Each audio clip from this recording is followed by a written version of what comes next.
especially different parts of Nairobi that have rained, you will be sure to enjoy the greatest of moments. We have a DJ in the house. We have Nancy on standby with Martha's Entertainment. We'll be taking a look at the trends of the day and what is happening in the entertainment world as we make you twist a bit back at home. But most importantly, I'm here to ensure that you are updated on what is happening in the world of news. As always is the norm. We take a look at the newspapers, take a look at the stories that we have, and we delve deep with a comprehensive talk on the issues that affect you wherever you are. My name is Linda Lela, and the program is Morning Cafe. We kickstart your day on a very interesting day. And we take you out from 6 a.m. all the way to 9 p.m. So ensure that you are locked, because indeed we have so much so in store for you. Importantly, we take a look at the stories that have been prepared by my team.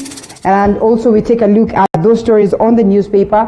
Joy Mdivo is on standby. She'll be taking us through all this as we ponder and we give you our sentiments in regards to these stories that are making headlines. So karibu sana, and let's kick off with this particular one that has been prepared by my team. But not before I remind you to interact with us. Hashtag Morning Cafe at TV47 at Linda_Alela. Tell us what music you want us to play you. The DJ is here to ensure that you are covered, and you can as well weigh in on these stories or these issues that are making center stage in the world of news. So a majority of Kenyans were not able to pay their rent in May due to the hard economic times occasioned by COVID-19. And this is according to the National Treasury CS Ukur Yatani, who launched a second wave report on socio-economic impact of COVID-19, as Mumbi Chege now tells us.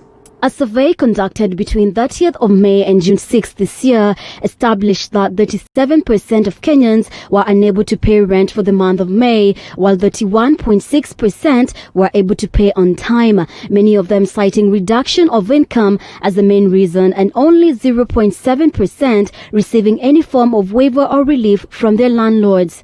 72.2% of households reported that their main cause of worry is the COVID-19 pandemic, 21.6% concerned about food security, 78.1% admitted are not food secure, and 78.8% lamented over the increase in food prices. Mumbi Chege, TV47. And even before we go to the newspaper, I think it's important that we get to hear what Joy has to say in this. I think, and we all know that this is something we've been discussing for the better part of the times when people were told to stay at home courtesy of COVID-19. Some work at home, some actually, just go for compulsory leave, and it's clear and evident that people do not know what the future holds. I mean, even as we continue to struggle with COVID-19, I have the People Daily, which is one of the papers that I'll be looking at as we proceed. But Joy, I mean, when this report comes from the government itself, we're talking about 60-something% of Kenyans not being able to pay their rent. I mean, where does it place us? It's an unfortunate situation right now, because many of the people who work in Nairobi survive because you're able to generate an income. Unfortunately, we do not have much of a saving culture, and most of our wages are so low such that even if you save, maybe it can tide you over for a month or two. It's not enough to keep you, for example, for a year without an income. And with the lockdown having lasted over 3 months, many Kenyans found that even that little that they had put in reserve was tapped out.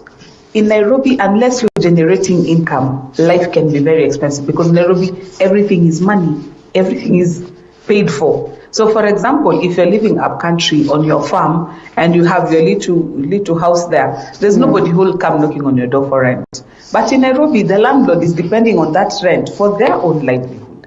It is their livelihood as well. So they cannot very well tell you, oh, there's COVID-19, don't pay rent, because that was his plan to also feed himself. So you find the extended lockdown, even as the president said, it's not that the country was absolutely safe, but we had gotten to a place where it was choose, do you die of COVID or do you die of hunger? And many Kenyans are saying, look, we'd rather die of COVID because hunger is biting too hard. So I think it's a very unfortunate situation, but also it's a wake-up call. What type of jobs are our people doing? When you say we've generated employment, but people are working to a level where you're only feeding yourself every day. Are they really employed? Is that really something that is sustainable? How do we teach our people the culture of saving, the culture of putting away for another day. In Nairobi, we are known for partying hard and playing hard. I mean, even those who make a lot of money, you find within 2 months they're completely broke. What is it about how we manage our money? Do we respect resources and manage them in a way that is sustainable for life? Or do we live today because we die tomorrow? So there are quite a few questions that are coming to the fore. And I think many Kenyans is a period of soul searching, especially on our financial literacy. Now, looking at it also just reminds me of the pillars of the big four. Affordable housing comes in such a scenario. Does it place us at that point whereby we're going to see how critical this is and maybe proceed towards working to ensure that this works out, for the sake of the people?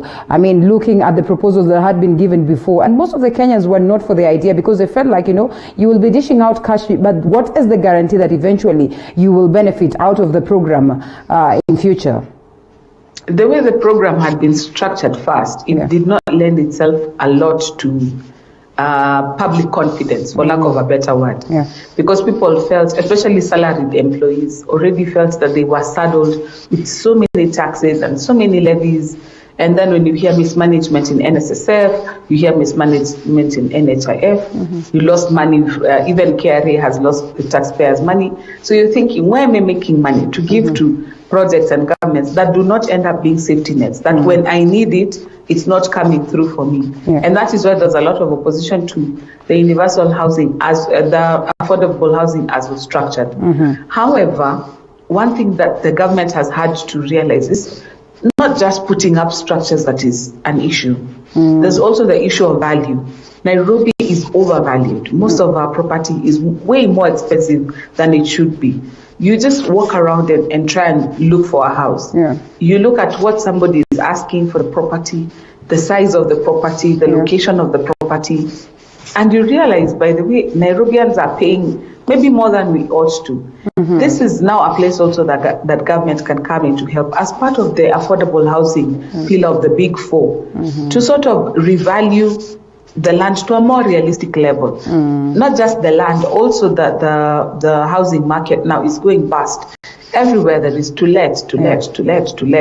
Is it time also for landlords to revise how they charge rent and ask and make it more affordable?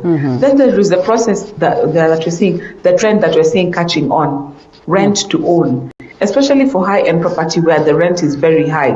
We're talking 60, 70, 80 to 100,000 a month.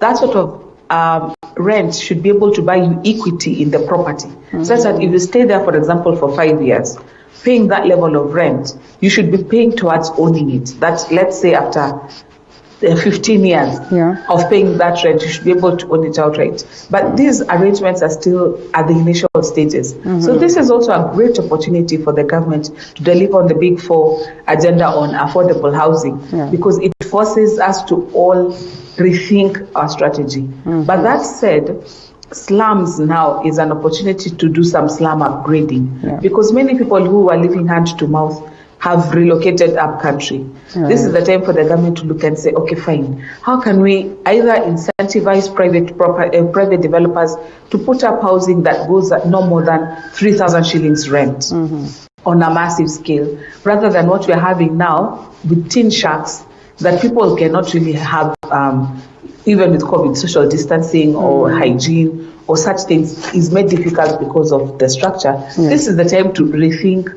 some of those areas and see how the government can lead in making them more affordable, but at the same time up to a living standard for its citizens. Okay, and speaking of which, teachers in private schools will have to feel the heat of COVID-19 for the next 5 months after the government announced that, of course, this has to be proceeded or maybe to be pushed up to 2021, that is January next year. Now, their public schools counterparts, however, are still getting their full pay with or without a school. For some in private schools, there is no pride in being a teacher, as Andrine Kilemi now reports. Schools remain closed for the better part of the year. Teachers, more so those in the private sector, continue to feel the COVID-19 hit. So what is life like for a family where both the dad and the mom are teachers in a private institution? Let's find out.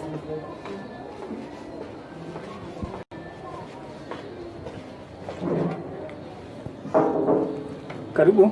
Asante sana. Habari yako? Nzuri. This is Esoli Amendi's home.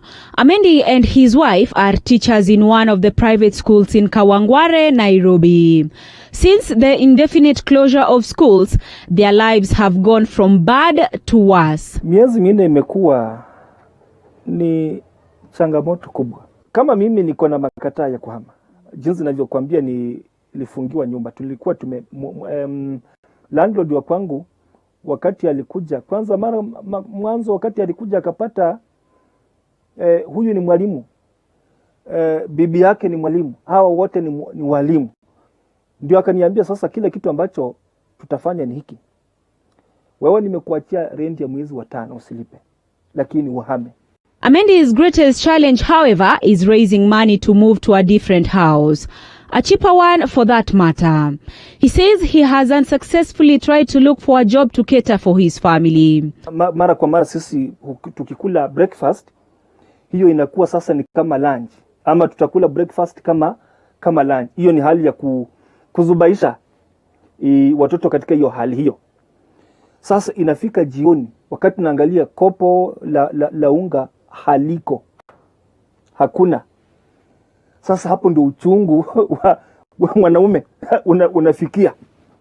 Because mwanaume kuona jamii yake inalala njaa inakuwa changamoto. NAT Secretary General, however, insists that private school heads should not take advantage of the COVID-19 pandemic to oppress their employees. The private school owners must pay in full for all the months any teacher they have contracted under their employment, and those teachers who are duly registered and have got TSC numbers and licenses to teach, they must pay them. That is not a choice.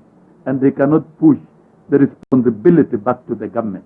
The government is handling taxpayers' money, and it has to deal with the challenges in the public institutions of infrastructure and hiring more teachers. That is the mandate of the public in terms of taxpayers and the money they can access through any form. The mandate of the government is to deliver public education of good quality. And any private investor, if they are unable to sustain their businesses, then they should close down and release the children to join public schools so that government can take over the education of those children in public schools. Lack of funds, lack of food to put on the table are among many other challenges facing private school teachers, most of them getting into psychological problems and depression. Personally, nafika mahali na regret. Mbona nikajiingiza kwa walimu? Ndio nilikuwa na ile passion ya kufundisha na kuwa mwalimu. Lakini changamoto ambayo tunapitia inafika mahali unapoteza ile moyo. Imekuwa ngumu. Mimi nimesema if anything, hata nipate tu, hata niitwe tu kazi anywhere, lakini nitawacha kabisa kazi ya walimu. Because yani nimesafa. Kama nikuumia nimeumia this year 2020.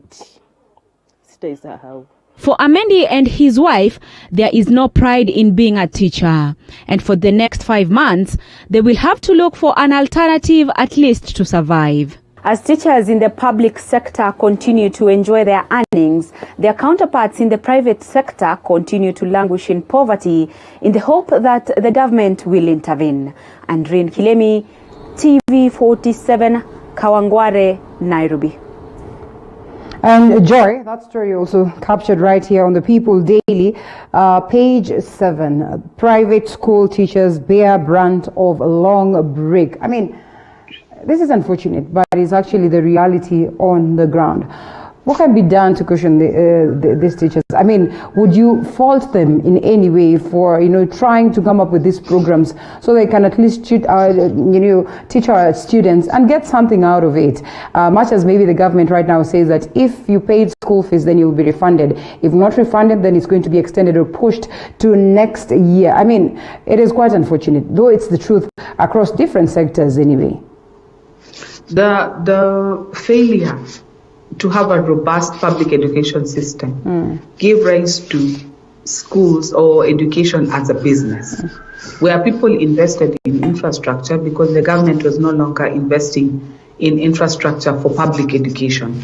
And so came the rise of, if I think back in the day, Shepherd Junior, Makini School, Wanja and King, those first private schools that were such a rarity back in the day, but now have become commonplace. If you think about it, how estates in Nairobi, for example, let me stick with Nairobi because that's where I'm based. How it used to be developed is when you put up a residential area, you always had to leave room for a nursery school and a primary school at the very least. In some places, you had to even leave room for a secondary school. So the developer, as is putting up an estate, had to leave those public facilities for the residents of that area. But eventually corruption takes over, greed takes over, such that those public spaces that were set aside to put up extra schools became real estate. And now we are coming to the realization that, you know what, education as a business is well and good because it fills a gap. There is a role it plays in absorbing the children who cannot find a place in public schools. But at the same time, because it is profit-driven, when there's no profit, then there's no job security. That is why public school teachers will continue being paid by the Kenyan taxpayer for the rest of the year for work that they have not done. But the ones in private school, because if money is not coming in, how are you getting paid? There is no safety net. But it also underscores the need for the government to take back the role of ensuring that education is available to all. This is provided for in our constitution. Every child in Kenya, every young person has a right to basic education guaranteed by the constitution. And so the government now has the responsibility of putting policies in place to ensure that education is back in the steering, that government is back in the steering wheel of offering education, because right now we have outsourced a lot of our education to public hands. To private hands. But at the same time, according now to the story that you just read, part of it escaped me because of the connection. But we do run a private school at my church where I come from. And that is a dilemma we have now. In fact, now the bishop got a place, he told the teachers, you know what, please help us try and diversify. Now, because you've been a teacher all your life, all you think about is offering tuition. But if I'm a parent right now and there's no exams until next year and my child is not a candidate who I feel there is benefit of keeping their mind kuchemsha ubongo, for lack of a better word, then I'll not be paying money for tuition. Right now I'm looking for money to just feed the children. So tuition is not one of the things. In fact, I'm thanking God that I'm not paying fees anymore. So maybe it is time also for us as Kenyans to realize the importance of diversifying our income streams. Maybe we were too conditioned to having one job, having one income stream, such that in this COVID season, you realize that is no longer workable. It's no longer tenable. Maybe it's also time to have some safety net measures for some of these teachers, where even if it's drawing out a little bit from your NSSF or from something, to give you a little bit of a cushion as you reorganize yourself. Because over 60,000 teachers losing their job, those are families, livelihoods, people depending on them, our country. It's not just the teacher that you're seeing, it's a whole lot more. So even in terms of trying to reduce unemployment, we need to think very strategically and more robustly as government, and also as the workers, the task force. Maybe it's time for you to be a teacher by day, and by night you run a grocery store or something else. Such times in future do not really torpedo us. All right. Well, it's quite unfortunate, and of course, still looking at the troubles that have come along with this, coming a step up on page 6, school closures hit hard young minds as disappointment learners who have been home since March are yet to come to terms with realities of being in one class for 2 years. I can only understand how that feels, or what that feels like. When stakeholders say that the extension of reopening of schools to January next year will be demoralize learners, and the emotional toll of these events could push some children to depression and crime or substance abuse. For those who have been attending online classes, they may be reluctant to continue with the lessons as it stands right now. And also, I mean, the reports that are coming here, pregnant teens to get state-funded maternal care. Well, I don't know whether that's a positive thing or not. One would say it is good, but now the question would be, is it a polite way of encouraging this or not? No, it cannot be, because once you're pregnant, you need to get quality health care so that you deliver safely. So for them to get the state-funded health care is actually a good thing, because they are in a situation. Would the others who are not pregnant, proceed to do are you going to go and get pregnant so that you can? You can't go and get pregnant so that you can just get but they will not get scared, okay, honestly, because it's still, a hula baloo as to why this is actually happening. So aren't they going to be a little bit more lax or careless after all anyway? Linda, if you think about it, if you decide to go and get pregnant just because there's free clinics. No, you cannot honestly, decide actually, because actually even the ones who are pregnant wouldn't want to say that they have decided. It brings in some level of laxity. No, but that would be the reasoning, that if the government provides and it encourages others to do it. No, the reasoning behind what we are seeing with teenage pregnancies is several reasons. And the primary reason being, we don't parent our teens correct enough, let's say. We've assumed a lot. And in fact, one of the things I'm thanking God with this COVID season is we as parents have had to confront the children that we have raised so far, having to live with them, not outsourcing to the teachers, not outsourcing to the churches or the madrasas. Now you're confronted with your own little, whether they're angels or monsters, you have to deal with them right now. And that brings us to a place where parents have to now deal with the consequences of the upbringing or not upbringing of their children. And what we're seeing with the teenage pregnancies is one of them. For those who are already pregnant, it's not an ideal situation, but other teen mothers will tell you, having a child gives you a level of seriousness about life that makes life weighs down on you. So even for them, it's not the end of the world, but their world will be a lot different now. Whereas they would have had a life of maybe, young people partying and enjoying themselves. Now they're saddled with responsibility for the rest of their life, because a child is a lifelong commitment. So this is a whole question about our parenting. How much time are we giving our children? What conversations have we been having with them? Have we been candid enough with them? And this is what is coming to the fore. And it's a challenge on how we raise our children. All right. And of course, probably that will discourage abortion, which is one thing that is indeed something that should be discouraged, because we all value life. And exam cancellation exposes gaps in our education system, still on the loopholes that come aboard, or the troubles that have come along with this.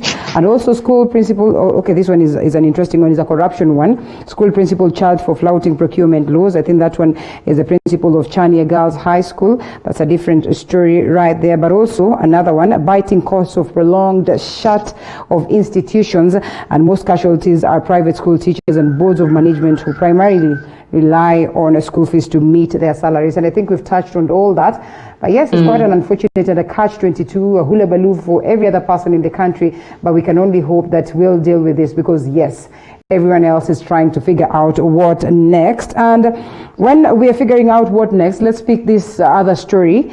And as the government directive to restore international flights next month has elicited mixed reactions, this follows an announcement by Transport Cabinet Secretary James Macharia that people traveling into the country once flights resume will not be taken into mandatory quarantine if they do not exhibit COVID-19 symptoms. The airline capacity will also not be altered to pave way for social distancing, amid the government instructing transport entities to enforce social distancing. David Muthoka has that story. A few days after President Uhuru Kenyatta directed the return of local and international flights as part of reopening the nation, this directive by Transport CS James Macharia the following day has further fueled debate on whether the government is wielding the containment measures sword fairly to all transport entities. All passengers shall be exempt from quarantine on arrival at their destinations if their body temperatures is not above 37.5 degrees Celsius and they do not have a persistent cough, difficulty in breathing, and other flu-like symptoms. The CES stating that visitors will not be subjected to a mandatory COVID-19 test if they do not exhibit symptoms at a time when the government is wary of asymptomatic patients. In other East African nations such as Rwanda, however, visitors are expected to undergo a 24 hours quarantine upon arrival at their own cost. This happening regardless of having a COVID-19 negative certificate. Health CS Mutahi Kagwe has nevertheless defended the government, saying anyone on board will have to be tested and obtain credible and relevant certification at their countries of origin. Thus, there will not be a need for retesting upon arrival unless a person shows signs of contracting the COVID-19 disease. You must have a negative certificate before you board the plane, whether it is individual, whether it is home, or whether it is institutional. That is the current protocol, and that protocol has not changed. What has changed, and what we hope, is that it is going to change by the time we open international airspace, because hopefully by then we'll either have found a way of ensuring that if you are negative tested, that sustains itself. This social distancing double standard in transport entities has caused a stir, with public service vehicles and passenger train Madaraka Express expected to regulate their capacity on board. Airlines' capacity will remain undeterred as per the government. David Muthoka, TV47. All right, and coming to you, Joy, once again. Of course, you've heard of this one, and also bringing on board different other measures that were there. Not so different, but in line with what, of course, are the measures that we've had in terms of dealing with COVID-19, including ensuring that we all have masks, and some of them being told that they're going to have masks. That is, the passengers have masks through the journey. So the state announces measures for air and rail transport operators. I mean, are you one of the many who feel like, maybe this is not the right direction to take, or one of the few, or one of the many also who agree with this? It's one of those things that is necessary for us to resume normal life. Now, with the way the pandemic has folded out, one thing that has become clear is that COVID is our new normal. It's one thing that we have to learn to live with. Mm-hmm. And we have to navigate life with COVID in mind, but we cannot stop life because COVID exists. So I'm one of those few who think moves to reopen the economy, moves to allow the flights is a necessary evil. It allows us to stretch our capacity as human beings, as Kenyans, to find a way to live with this new normal. That said, we also now know more about the virus now than we did in March when this whole thing was unfolding here in Kenya. We now know that wearing masks full time is an effective way of you keeping your droplets to yourself.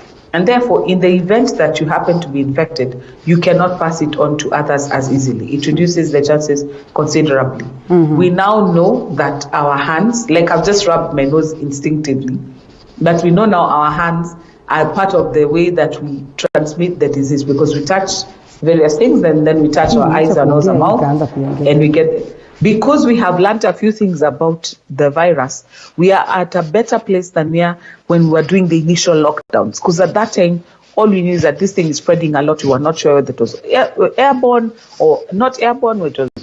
Now we know a lot more. That said, the economy, like we started talking about earlier, has taken a huge hit. In Kenya, tourism is a big income earner in this country.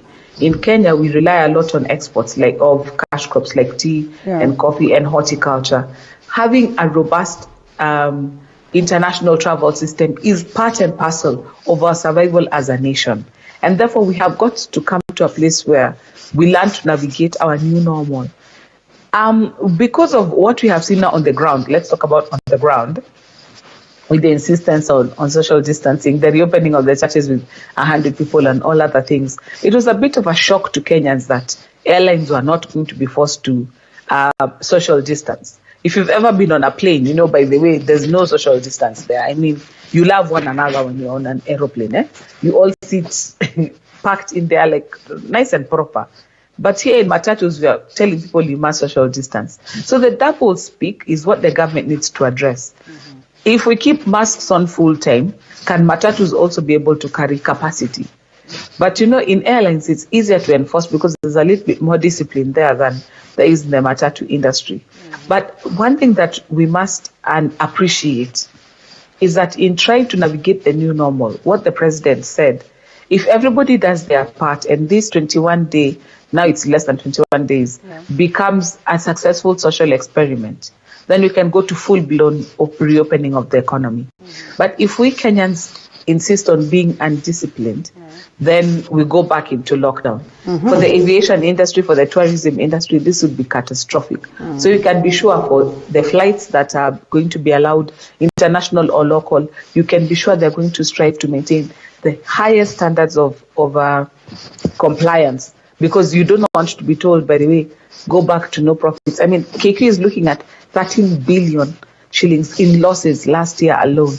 They cannot take many more hits. There has to be a revival of that economy. And just what exactly would take us to that point where, again, we'll go back to where we were, as the president said, if you want to reopen and remain open, you have to be disciplined. But in the event that you're not disciplined, we'll go back to where we are. And the question is, the surge of numbers is, getting chills down our spines. And also when we look at this, and you would wish to balance, will it be the surge of numbers, or will it be the cases of indiscipline that will get, that will get us to going back where we are? Because, I mean, you look at the numbers that came out yesterday, 400 and something is quite a huge number. I remember that time when we hit 500 at some point, it was like a big deal. But right now we're almost getting 500 in a day or in 24 hours. But those days we used to, if you remember, the CS would be like, we have tested 200 samples, we tested 400 samples, and of those 12 were positive. Now we are testing 3,800 samples in a day.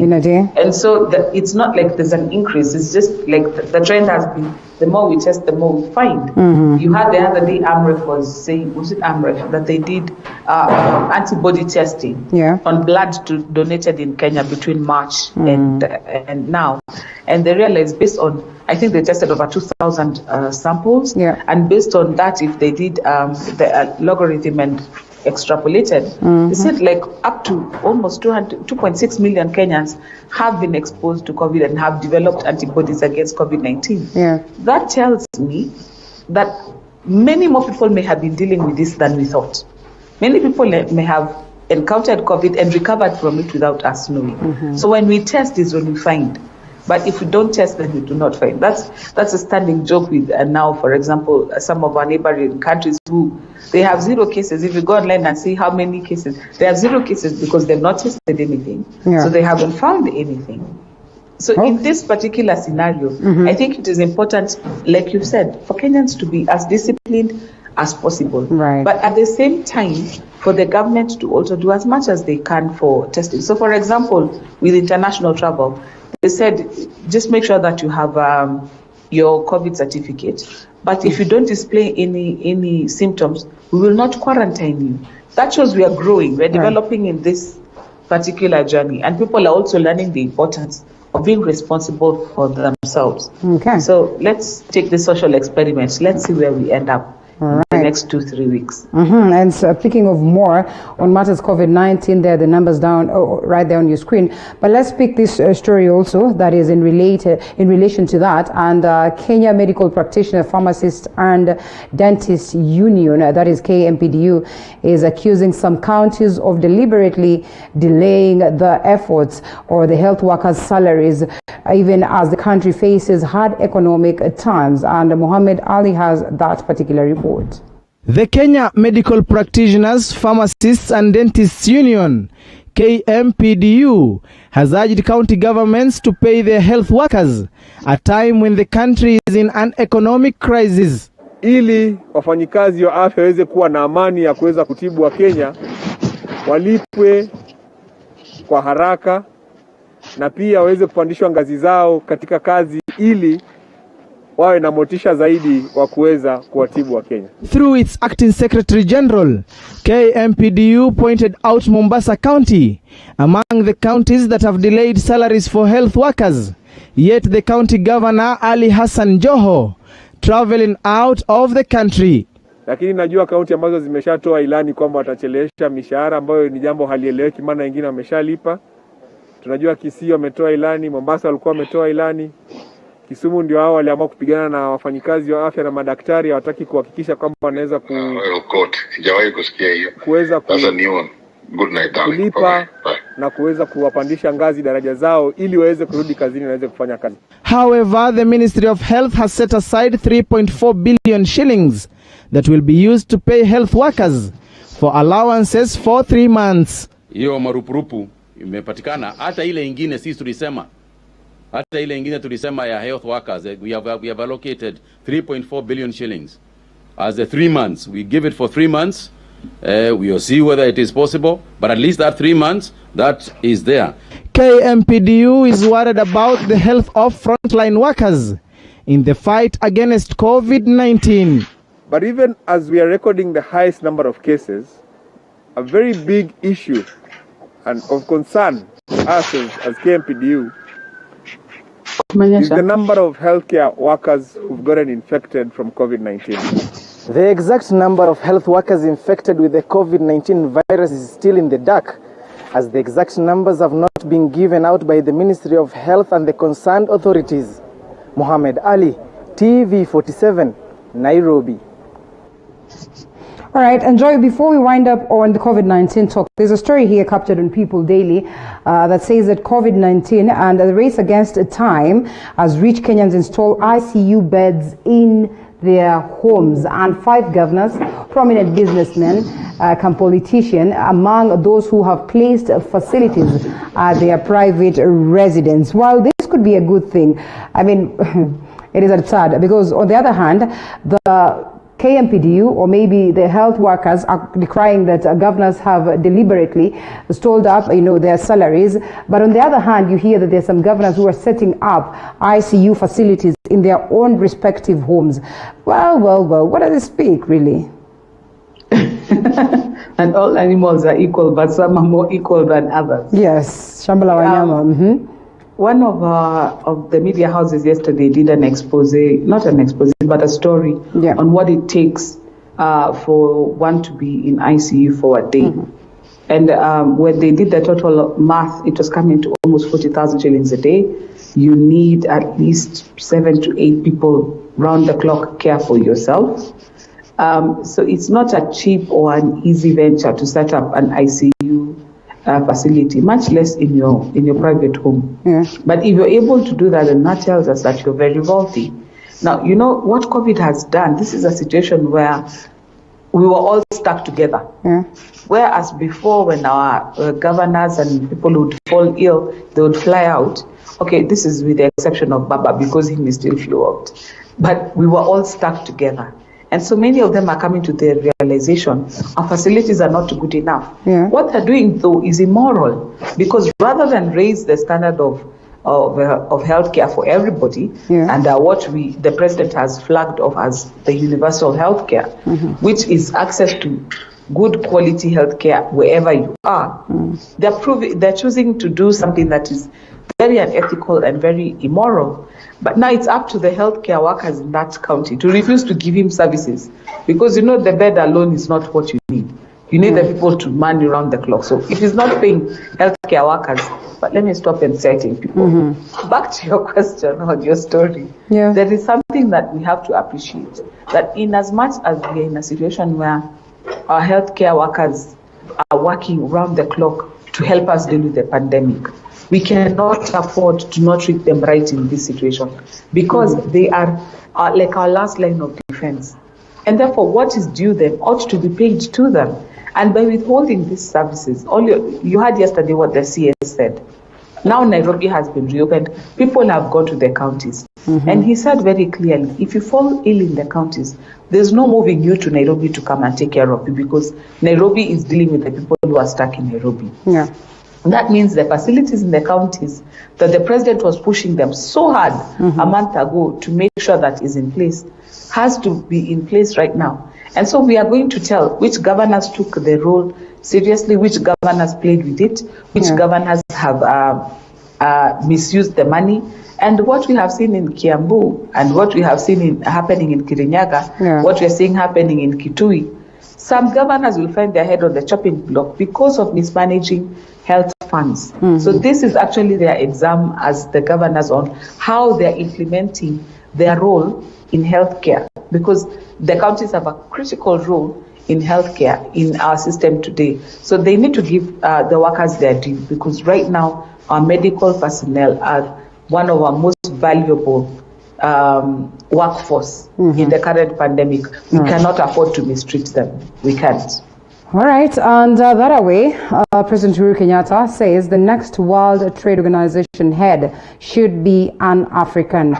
This is as Kenya lobbies for its nomination of Ambassador Amina Mohammed to be at the top of the helm, and as captured right here. I think let's first of all take that story that has been compiled by my team, and we can take a look at what has been captured on the People's Daily.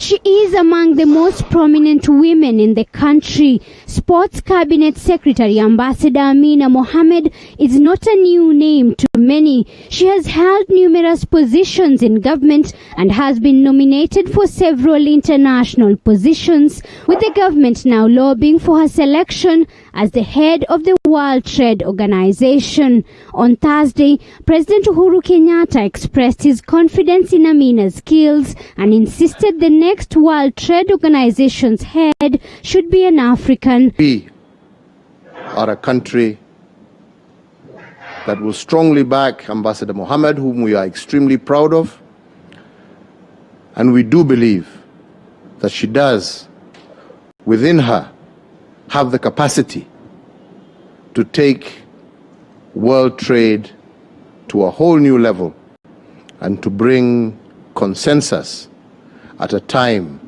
that it is greatly needed in the World Trade Body.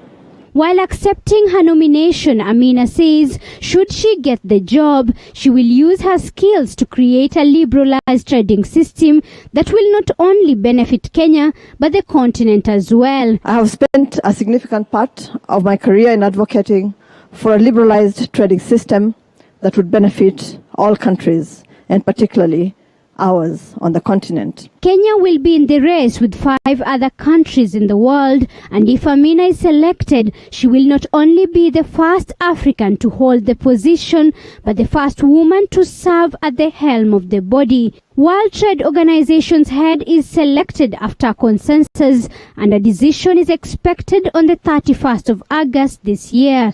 For TV47, I'm Zainab Mohammed. Well, as of course we say that we are endorsing Amina Mohammed, President Uhuru Kenyatta thrust diplomat to the limelight again with another chance to shine on the global arena as captured right here. And I think on this one we'll leave it at that and say we wish her nothing but the best. The acknowledgement by President Uhuru Kenyatta that this time it should be an African who's taking this particular seat. Of course, obviously, preferably our very own CS Amina Mohammed. Yes. You want to say something? She tried to get this seat 7 years ago and lost to the current Director General. Yes. She has served on the council, the General Council of the WTO before, and she was chairperson, I think, in 2005. Yeah. So she has wide experience in this, and even as a diplomat, I think some of her finest moments, even in Kenyan public service, has been when she's been working in foreign affairs and in diplomacy. Famously, how she lobbied and worked hard to ensure that, for example, the ICC cases were dropped. She is a consummate diplomat and a foreign affairs professional. So this would be a feather not just in her cap, but also in Kenya's cap, because Ambassador Amina is highly capable. So she has a tough field that she's running up against, but with her very strong pitch last time, maybe 7 years is enough time for people to have mellowed and sort of felt it upon themselves to be able to give a woman and an African a chance. So we wish her all the best. She would do excellently in that position. Yes, all the best, as you say. And coming to page 13 of the People Daily, and also what has been captured on the front page of the Standard newspaper, Joho Junet jet out to Dubai to visit a recuperating Raila ODM party officials, leave on a private plane for the Emirates, where former premier is recovering. And also captured on the front page of the Standard newspaper, Baba, while you are away, state of handshake. Top ODM leaders take a flight to the Emirates to see and brief Raila on the goings on, but also to take fresh instructions. Will the political chessboard change, or will everything await his return? We're reading so much of politics in everything. Was it not just where you want to go and check out on your friend and see whether they're doing fine? Does it have to be everything to do with politics? Me, as far as I'm concerned, is somebody who could afford to take a private jet, go see his very good friend who's recuperating. That's all there is to it. Of course, because they're politicians, politics will be discussed. But if it is in terms of communicating strategy, the directions, that is technology. What am I doing now? I'm sitting in the comfort of my home, speaking with you, and you are beaming it to the rest of Kenyans. There is technology for us to not bother ourselves with long trips when we don't have to. So for someone to take the effort, it means that they actually want to see you face to face. They want to find out that you're doing well. So it's more of the visit rather than this is what is necessary to determine where we are going as a country. But that said, the fact that it is ODM leaders, and look at the leaders, it's very senior officials in the party who have gone, you can be sure politics will be on the menu. So we're not very far off. But I don't think that was the primary reason why they went. Primary reason was to visit with Baba and to just assure them of their prayers and support during this time. As all of us actually do pray and support him and pray that God gives him health and strength and that he comes back safe and sound. All right, and let's cross over to the counties as we wish him well. This is captured on the front page and equally, that is on the People Daily and equally on the Standard newspapers. And also something about the counties that my team has prepared, and the impeachment motion against Kitui Governor Charity Ngilu by the county MCAs can now proceed after the High Court threw out a case filed by Ngilu stopping her ouster motion. Elsewhere, Jail Series, a member of Parliament, John Waluke, is seeking a bond to enable his release as he awaits for the hearing of his appeal case. Mwangi Maina reports on all this on the corridors of justice. While throwing out the case filed by Kitui Governor Charity Kaluki Ngilu, High Court Judge Weldon Karil ruled out that the application by the governor did not merit the issuance of conservatory orders, putting on hold her impeachment motion by the Kitui members of County Assembly. While opposing the conservatory orders and the case filed by Ngilu, the Kitui County Assembly argued that Ngilu was merely nervous since the motion was yet to be tabled or debated on the floor of the House. Ngilu had moved to court on 25th June, where Justice Weldon Karil granted her conservatory orders barring the county MCAs from proceeding with the impeachment motion. Ngilu argued that the motion would have denied her the right to a fair hearing. County MCAs are seeking to remove Ngilu from office on basis of gross violation of the Constitution and the County Governments Act for failing to honor summons to the Senate. The MCAs can now continue with the impeachment motion. Meanwhile, Mbatut Sirisia MP John Waluke has filed an urgent application seeking for bond, arguing that the appeal case he has filed may take time to be heard and determined. Waluke was convicted for 67 years in jail or pay 727 million Kenya shillings in a corruption case involving maize storage for the National Cereals and Produce Board. He was convicted alongside Grace Wahungu, who managed to raise the hefty fine fee. Mwangi Maina, TV 47, Nairobi. A different scenario from what people have been talking about, the fact that the judiciary or the courts are the missing link towards dealing with matters corruption. Now the judiciary also is out here crying foul and saying that the cut of budget will stall the projects that had been started across the country by the arm of government. But before we even go to that, I think we would need to talk about the aspect of devolution and where it stands in terms of being a successful. That story in Kitui County, and also taking a look at this story that has been captured on the front page of the People Daily, where President Uhuru Kenyatta is furious over the county's cash stalemate that is ongoing, and, you know, saying that in the event that we'd want to avert the crisis, or trying to avert the crisis, after meeting President Senate Majority Leader Pogisho now asks a speaker to convene special sitting on Monday in a bid to break a deadlock over new money sharing formula that has divided the House. This one has been captured on a page for the People Daily, and also on the front page of the Standard newspaper, Uhuru's ultimatum to Senate, and of course on the issues of monies to the counties. The head of state gives the Senate Majority Leader, a 3-day deadline to mobilize support for a new revenue sharing formula for counties, which missed its constitutional deadline and has turned controversial so far. Captured on page 5 of the Standard newspaper. I mean, where does place devolution in general? Now, devolution, first let's start with where your story began, yes, the impeachment process. One of the ways we were trying to make sure that devolution is successful is to have a ways of checks and balances on the county. Yeah. And many times when you find somebody going to court trying to interfere with the checks and balances, we have been seeing the courts shying away from interfering with legitimate processes within the House, whether it is the county assemblies or the National Assembly or the Senate. The reason for that is simple, is because these are 3 arms of government that must all function independently and convincingly.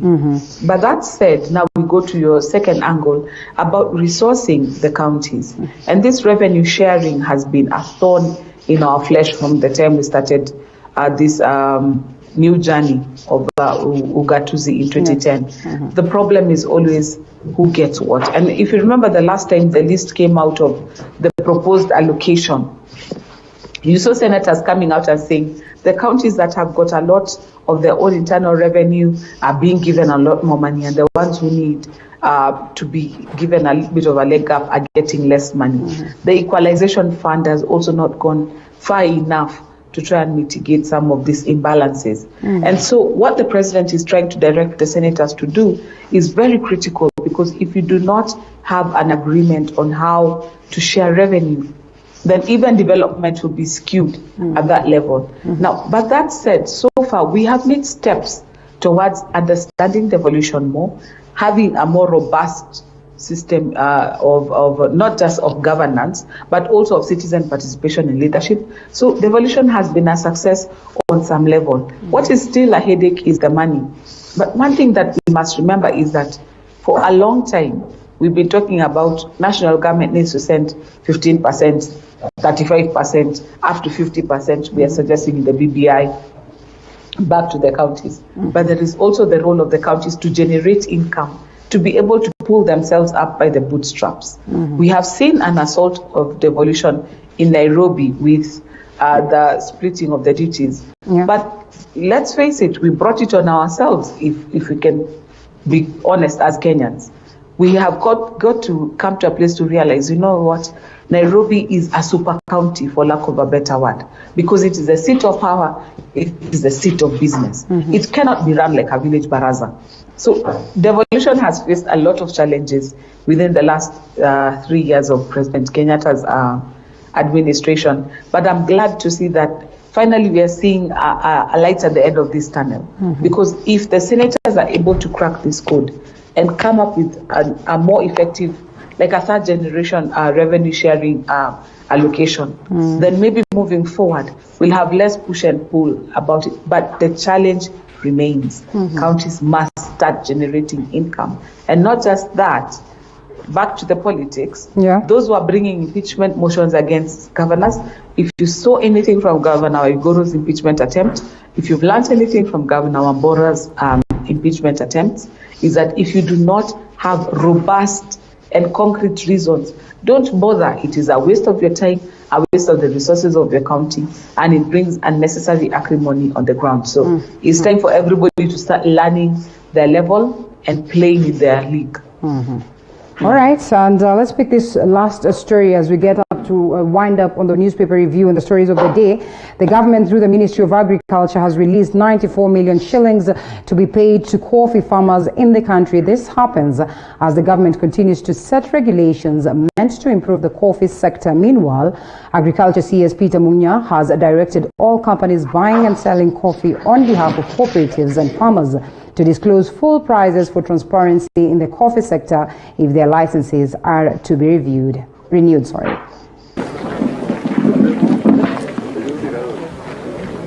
In order to enhance transparency and accountability in coffee sales, henceforth, all coffee marketing agents will be required to disclose and publicize the prices of all coffee they sell through direct sale on behalf of farmers in the manner demonstrated by new KPCU today. And the Agriculture and Food Authorities, therefore, hereby directed to ensure compliance with this directive. If you are a marketer and you are selling coffee on behalf of cooperative societies, we are therefore requiring you, as part of the condition for continuing to give you a license to sell coffee, for full disclosure of the prices at which you sold farmers coffee. Another story here. Bungoma County government has partnered with anti-gender-based violence NGO to mitigate the vice which is on the rise in that county. As our reporter Micah Guongo reports, the cases have increased during the COVID-19 pandemic and many victims are not reporting it. Meet Bridget Chepkemoi, a gender-based violence victim. Chepkemoi was assaulted during the 2007-2008 post-election violence, and the trauma of that moment is still weighing her down. Baada ya kitendo hicho kufanyika, wakati mwingi mimi ambacho nimetendea kitendo hicho sijielewi. So information wenye kupeana information ni mtu mwingine tu. Kitambo mimi nifikiwa kuulizwa kupeana information, ila hali niko ndani yake, wakati mwingine siwezi kupeana the correct information. The pain has refused to go away 13 years later, but there is now hope for Chepkemoi and other victims of gender-based violence in Bungoma County. Bungoma County government has partnered with Maristops to sensitize residents on the need to report GBV cases. Evelyn Kakai is CEC for Gender and Sports in Bungoma County. Gender-based violence ama SGBV inafanywa na wale watu wako close sana na ule mdhulumiwa, for example a relative, na culture nayo hairuhusu mtu kuwa exposed. So utakuta in most of the time haya mambo yanaongelewa kinyumbani chini ya mti na yanafunikwa mpaka mdhulumiwa hatapata haki. Wakati tunapata hizi cases of gender based violence kwa shule, tunajua mahali tunaweza report, tunajua mahali tunaweza refer, because we are working hand in hand with the gender based department of Bungoma County. County officers confirmed that the cases have spiked during the COVID-19 pandemic, but assure that efforts have been made to address the crisis. Most of the time, the victim tends to get tired of going to court and feels like probably they should give up because it's expensive, it's time consuming, and it's demoralizing every time it can even take 2 to 3 years to convict a sex offender. So tunaona ya kwamba visa vingi havija ripotiwa hapa ama kwa polisi kwa sababu one, zingine zinakuanga the affected are relatives. Unaona mtu mwenye ame define mtoto ni baba yake ama ni mchomba wake ama ni mtu wa ukoo. Sasa wanaona afadhali waimalizie kule nyumbani kuliko kuripoti kwa center hapa ama kwa polisi.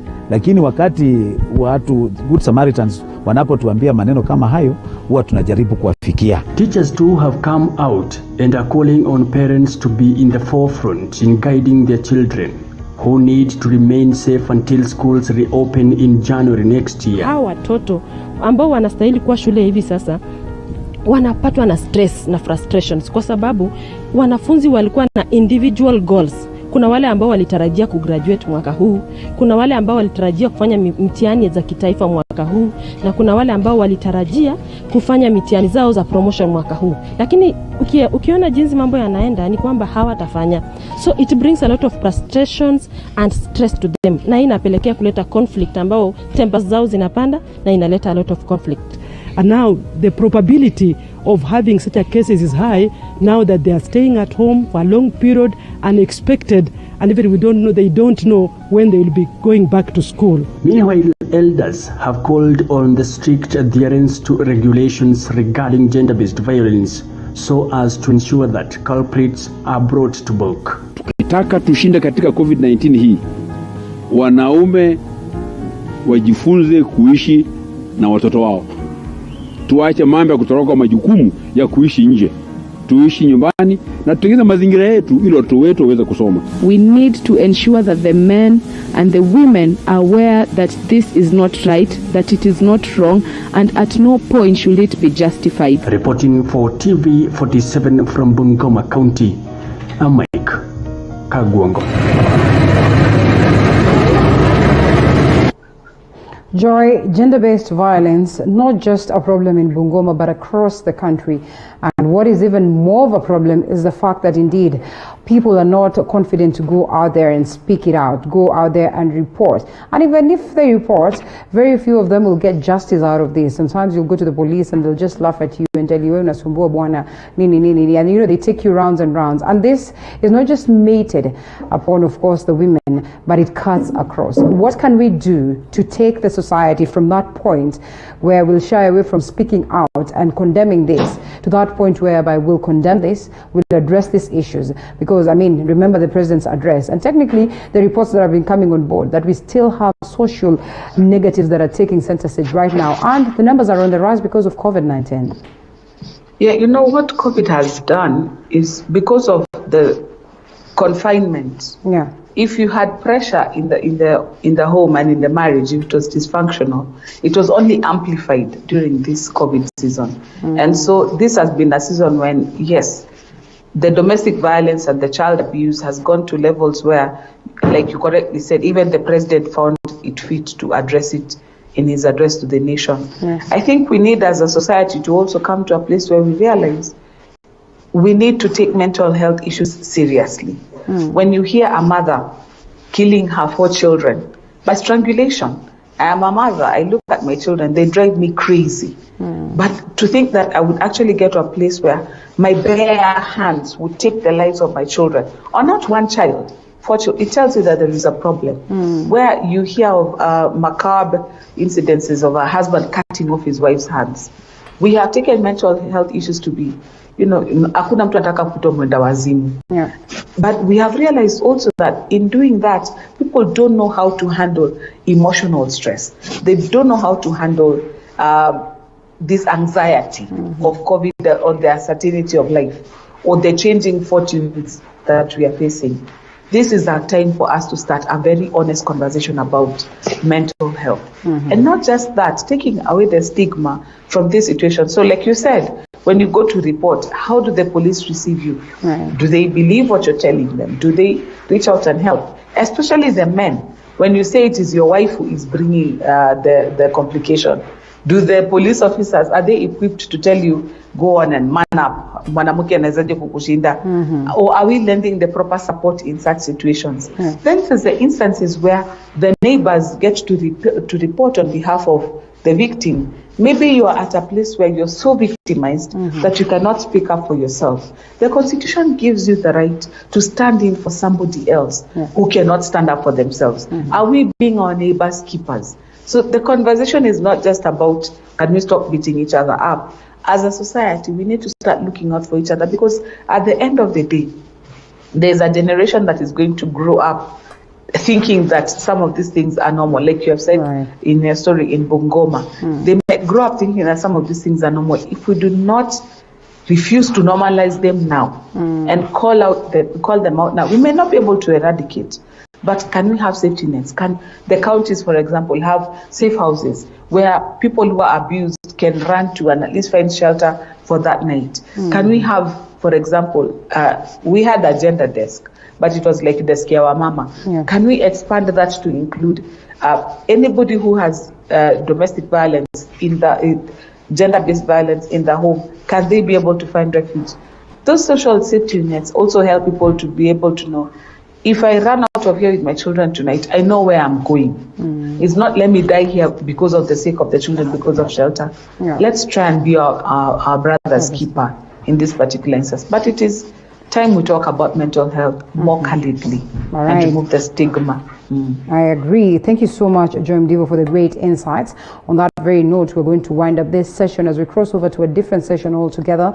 We discuss the current issues that are making headlines. Of course, some of them will pick from what was just touched on, but now on a comprehensive look. Even as we await later on for Matters Entertainment, Nancy will be bringing that after I'm done with the first session. We'll also update you on what is happening on the roads, especially right now that it is raining across different parts of Nairobi. So don't you go anywhere. Equally, remember that it is important you interact with us. Hashtag Morning Cafe at TV47 at Linda_Alelas. Tell us what you think about the broadcast, what you'd love us to touch on, and most importantly, what you think about the kind of discussions that we have had. And equally, just to remind you that you can as well request for that music that you'd want the DJ to play for you, because Nancy is there to ensure that the DJ does that for you. After this break, we'll be right back with much more on Morning Cafe. Don't go anywhere.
so to update you on what is happening on the roads or what the road users are saying. So when you're stepping out, you know what to expect. And Ngong Road is just brilliant after expansion. That is at Kipskip Lagat. And retweet for safety belts, likes for face masks. Nowadays, people are not in safety belts. It is important that we do that. By the way, actually, this is a conversation that we need to have. Just how many of us, take that initiative to ensure that you have your safety belt on when you get into a matatu.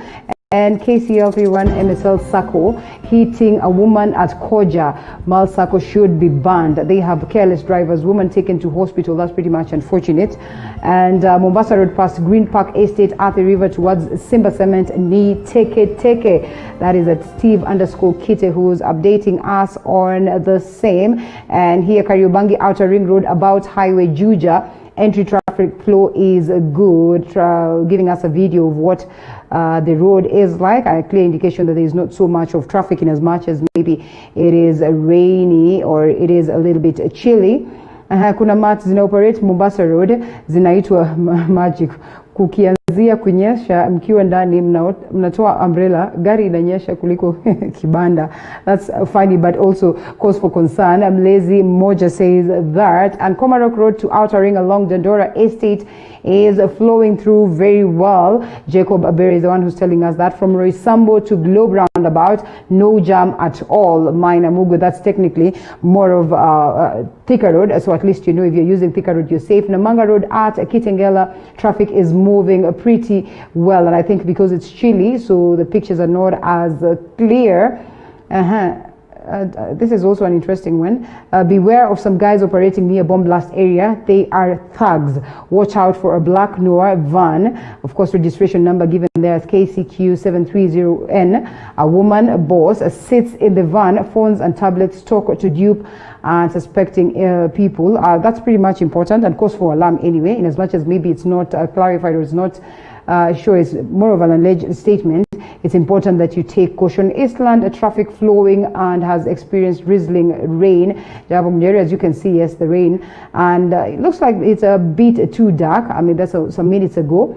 Royal sunrise in the Masai Mara. Oh, all right. That's just a picture of someone telling us of so. And that's more like it on what updates we're getting from the roads. Remember, not very many people are using the roads because, of course, of some of them are not going to the office. We also have the map right here. We won't be going through it because of the interest of time. We are crossing over to the discussion, but as it is, it's a clear indication that it's not so bad on the roads. We cannot get the maroon tough time. I'm trying to see whether there's anywhere where there's traffic, and it's evident that in as much as it's raining this morning, most of the parts in Nairobi are clear. The roads are easy. This is Waiyaki Way. You can clearly tell that it's not so clogged up all the way. So yes, it's an easy route. In the event that something comes up from the road, we'll ensure that we are here to update you on the same. But we're crossing over to a different discussion altogether on the matters, current affairs, and the issues that affect you wherever you are. Joining us this morning, Fred Asira is on a standby. We're expecting somebody else, but he's not here, Kidimwaga. But all the same, we'll do it. Fred, good morning. Thank you. Good to have you. Good morning. Yes. You're looking good. As usual. Yeah. Oh, yes. As usual is the word. Thank you so much for finding time for us this morning. Thank you. And yes, the issues that are taking center stage in the country are of interest in as much as we're still grappling with COVID-19 and politics finding its way in actively. What do you make of that? It was just a matter of time before actually politicians started doing what they do best. Yeah. Because you do reckon that politics in this country is also a business. Yeah. So people want to continue doing their business because times are tough for everybody.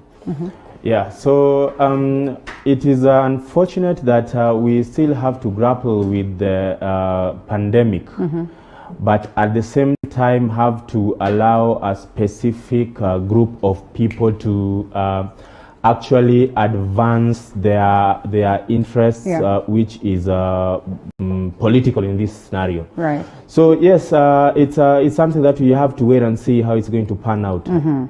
Right, of course, and we've seen Baba doing very well. from wherever he is. Yes. And some of, I know you're excited that the likelihood is going to come back soon. And yeah, some of the key supporters and members of ODM going all the way to visit him. In what some have argued, is more like they're going to get a refill on matters politics. Is it or is just a way of going to check up on a friend? Baba is Baba for everybody. So when we see that he's actually doing well, as opposed to the news that was doing rounds in social media of how the illness was, it was blown out of proportion, So when we see that he's actually doing well and that there are friends and relatives who are allowed to go and see him, it is a good thing. So yes, it's just people who want to go, of course, get the wisdom of Baba and know how the political scenarios, when he comes back, what political scenarios, how is the politics going to be shaped? Because after he has taken a break, Baba will always come back rejuvenated and with a lot of hype.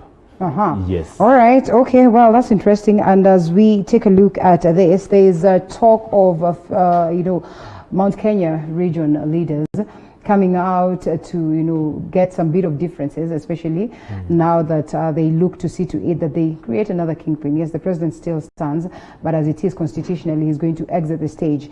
And now we are seeing some different leaders coming to craft their ways and trying to position themselves as the kingpins. And as of course captured on most of the news stories that we have done this morning, you realize that these leaders are cropping up again within the Jubilee Party. And now Kieleweke, in a way, has also, they've created factions within themselves again. Minus Tangatanga, then there's Kieleweke, and then within Kieleweke, we're getting factions, all in the name of trying to just find a kingpin for the Mount Kenya region. What does it speak? The politics of succession in this country is it's very interesting. There has been since the first president left the center stage of politics in this country, the Kikuyu nation has never been in a position where they don't have a strong man. But as the current president is about to retire, there seems to be a vacuum. There is not a figure that has been nurtured so well that everybody from the region wants to coalesce around that figure. So that is why you see these jostlings of everybody trying to see if they can fit, if they cannot fit.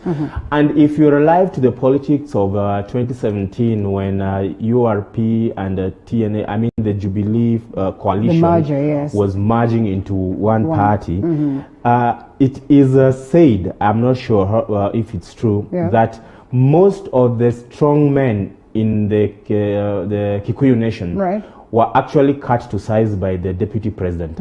And it informs some of the reasons why you see there's a lot of fighting with the deputy president currently. So the Kikuyu nation will of course want to see if they can find a strong person who can inherit the president, for which if they fail, then you will understand why there's clamor for change of the constitution, so that probably, I'm not saying that's what is going to happen, probably the president can continue as he nurtures somebody else. Sometimes it's not rocket science, or sometimes it's obvious that you can see the next kingpin. In most cases, I mean, when you look at the Luo side, you will always know that this one is a possible, replacement for Baba. Not really replacement per se. I know you cannot replace Baba. I knew you'd say that. But sometimes it's almost outright. And I think such has been the case even when we're looking at the lives of President Uhuru Kenyatta. It was almost obvious that this is the next person. But for the very first time in history, the Kikuyu people or the Mount Kenya region lacks that person who's clearly... Yes, most definitely. And that's what I've said. The ones who had cropped up were actually destroyed in 2017, most of them. If you look at the likes of the Muranga governor who was coming up, Peter Kenneth, who was being touted as the very next person who was possibly likely to take over. Martha Karua, who has always been there, I don't know what's happened to her, but now you see she has lost that ground and that authority to speak on behalf of the Mount Kenya people. So you cannot pinpoint an individual in Mount Kenya. Even in the Lakeside region, you cannot pinpoint someone and say this is the one who is growing, who might advance Baba's ideologies post. So I think there's a transition from the old politicians and which the new upcoming and young energetic politicians want to come and take over, but we have still not seen the youngsters coin themselves. And this will inform you that there's a time one person said that our young politicians have cut a niche around individuals as opposed to cutting their niche around issues which they can advance, so that you find that these old politicians overshadow them. So you cannot clearly see behind Baba who else. But if we had young politicians who are advancing issues and fighting for Kenyans on issue-based politics, then you would have started seeing somebody, and Kenyans would have started, you become more powerful when Kenyans are the ones who are endorsing you as opposed to being endorsed by. It brings me to the question, but just what is in a kingpin? Now that you're speaking about that, is it the issues that you're fronting, the ideologies that you're presenting, the manifestos that you have, or is it the fact that there's so much attention and love from the people, or is it the fact that you stand out in how the oratory skills? What is in a kingpin? Previously, it was on issues. If you see the rise of the current politicians, the likes of Baba was fighting for democracy. We all know what his contributions towards the democratic space that we enjoy. If you look at the likes of look at the deputy president. There's a way he coined himself as a person who was advancing the issues of the Rift Valley people. Now, if you look at our politicians who are coming now, they are coming out like the current president, who was handpicked and forced onto Kenyans by someone, and now because those people didn't have anybody to support, they had to give him the support. Now you see the way he's dwindling. He does not have the charisma or the authority, let me say, the authority to even pick somebody. The moment he tries picking somebody, you see the kind of backlash that comes from his own people. So we need politicians who can carve a niche out of issues. Then you will find that your space with Kenyans become easy to fill. So Kenyans will just find you as someone that they can trust, they can rely on, and then you just start advancing issues of your people. And now the nation at large. All right, and in support of the president, Kikuyu elders now tell Deputy President William Ruto to support the president, and of course call upon his foot soldiers. Now those are allied to him, the Tanga team, who have a large chunk of also people from the Mount Kenya region.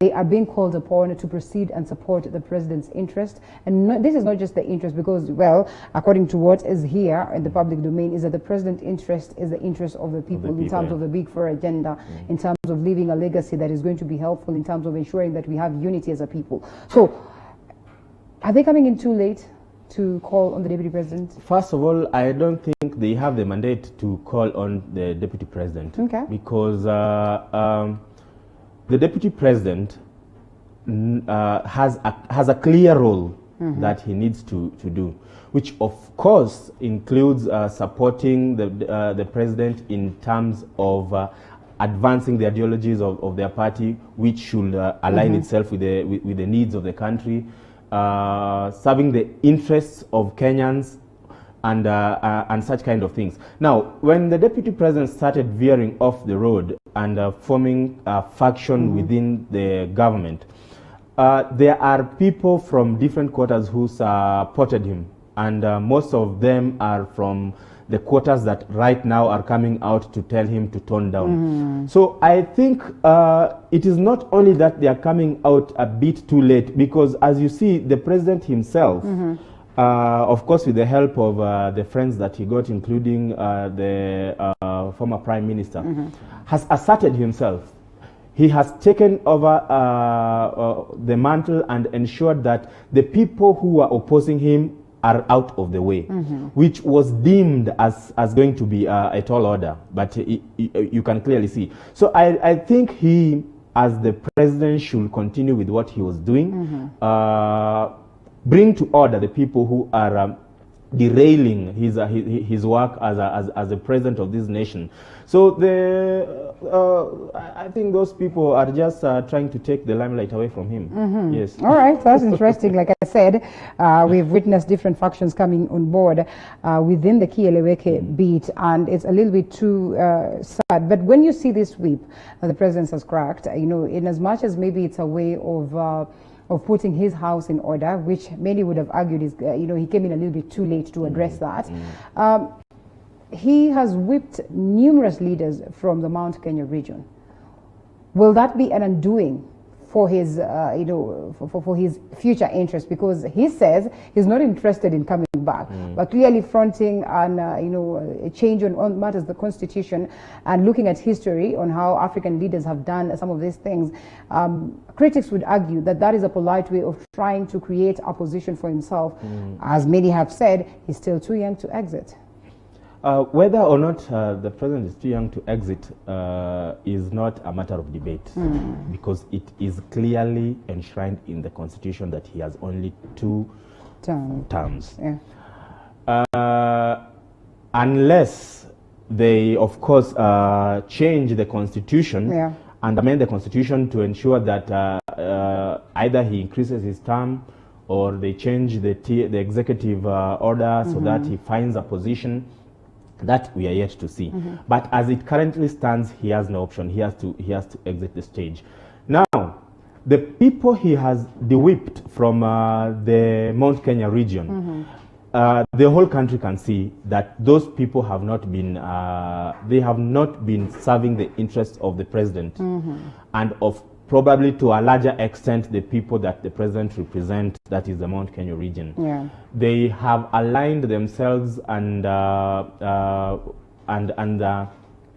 put on their loyalty to the deputy president. And I mean, we are talking about the Tangataka faction. Yes. So even the Mount Kenya people who are observing, I think they understand the politics at play, that these people, whereas they are our people, they do not represent the interests that we want. So I don't think it will play too much in how the president is going to be judged going forth, because even if you look at the people who are being de-whipped, they are being replaced by people from the same region.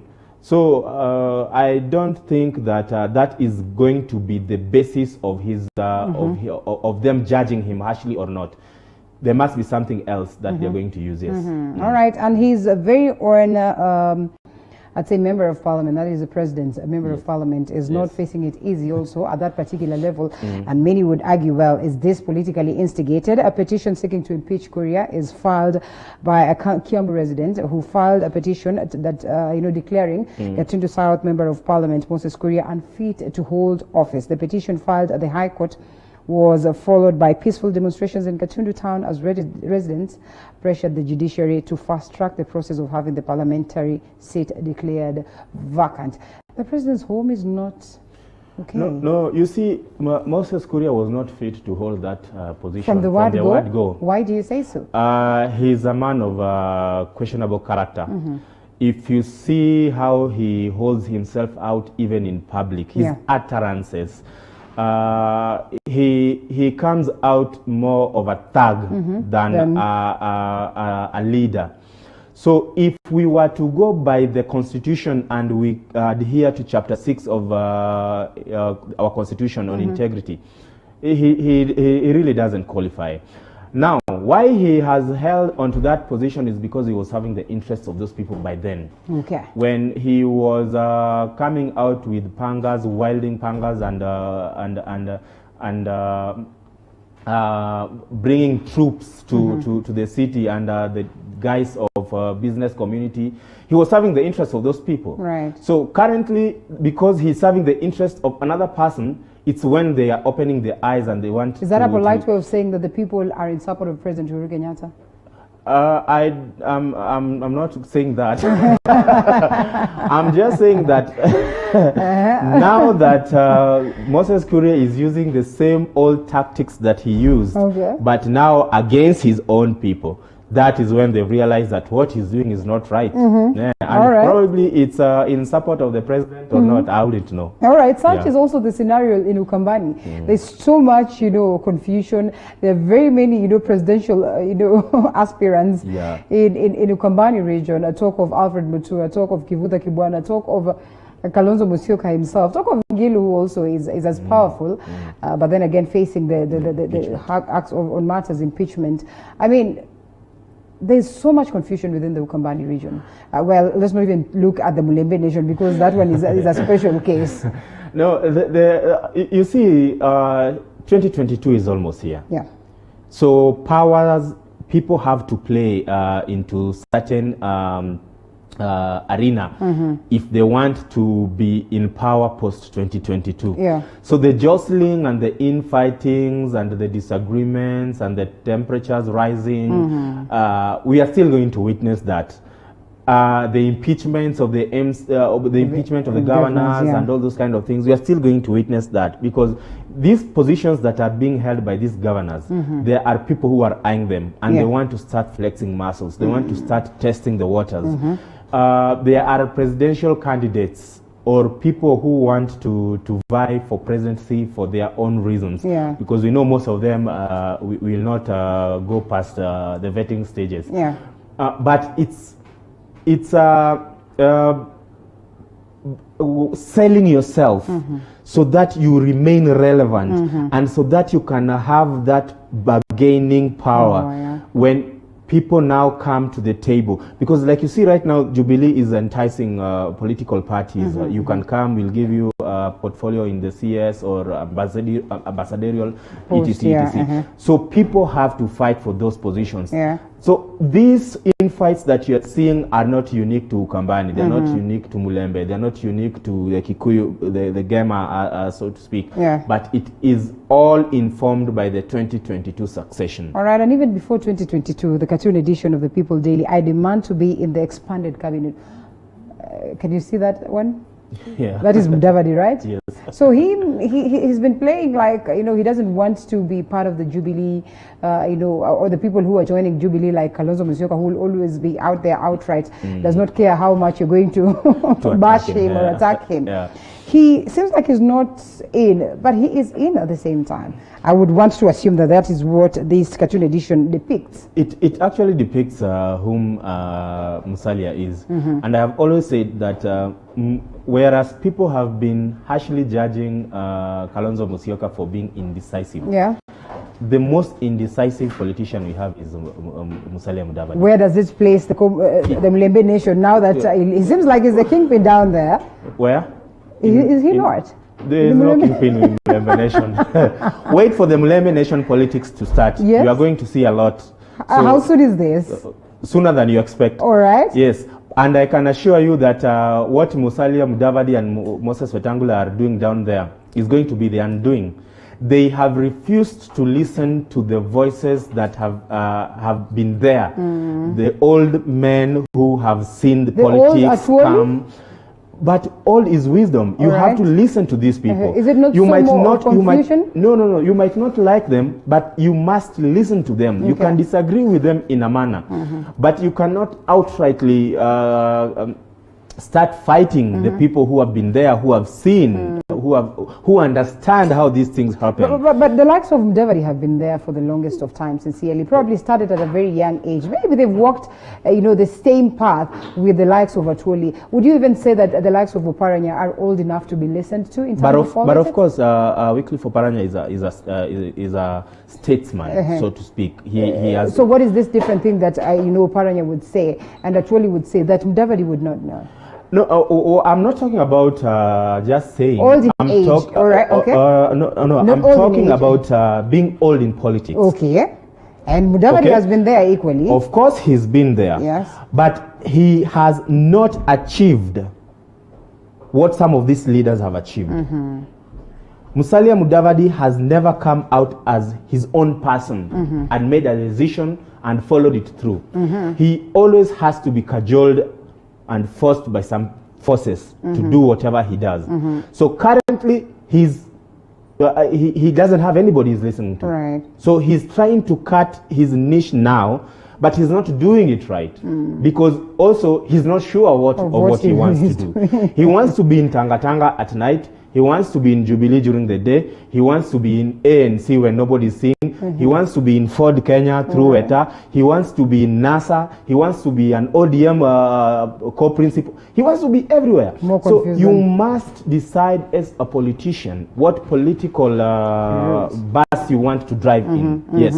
Okay, well, we're not discussing Mudavadi. Of course, that came in courtesy of us discussing or touching a little bit on matters of Ukambani politics. But as we get to wind up, we cannot fail to discuss these bad reports that are coming on board.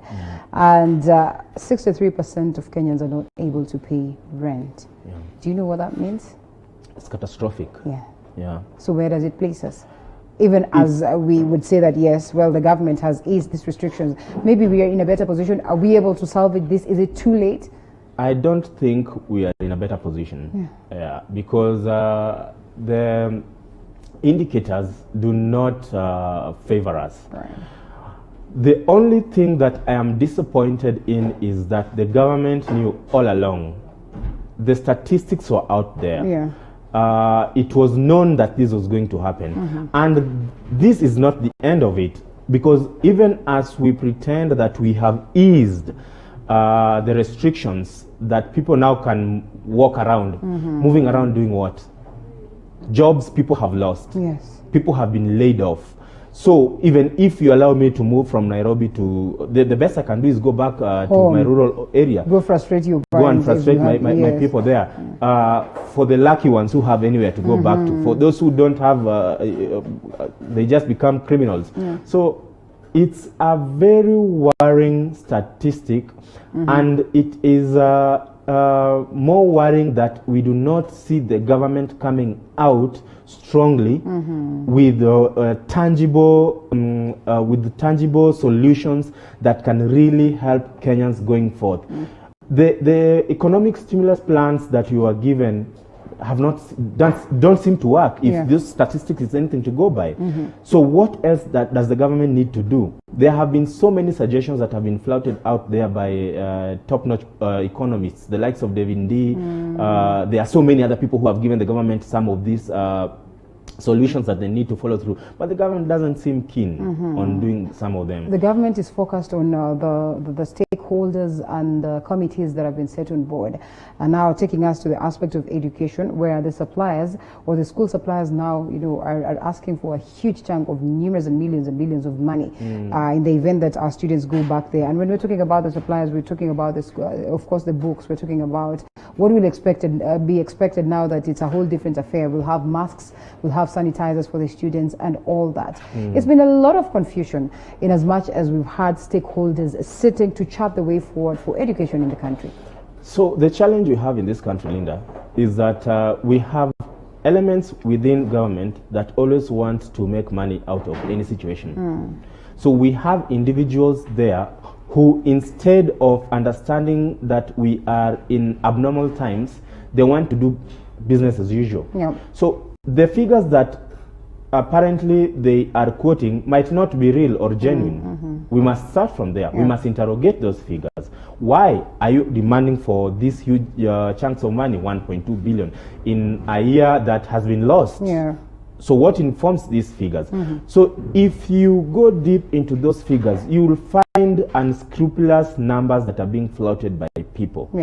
And that is where the government needs to come in strongly to ensure that the people who always take advantage of situations in this nation are unmasked. And some of them need to be arraigned in courts and jailed.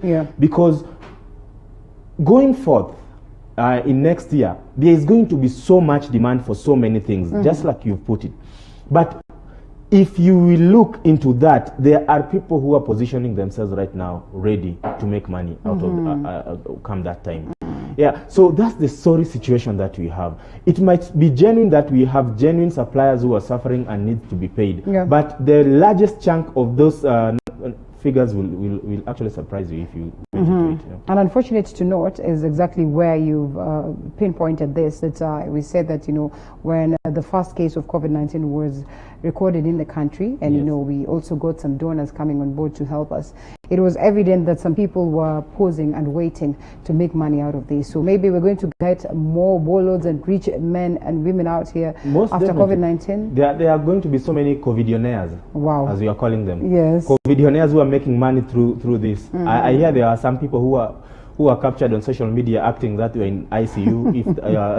If that's a case scenario, then you can see how grave the situation is. People taking advantage of others. Are there no ways that we can salvage the situation? Are there no ways that we can come out to address this before it reaches that point? Because, I mean, we already know where the problem is.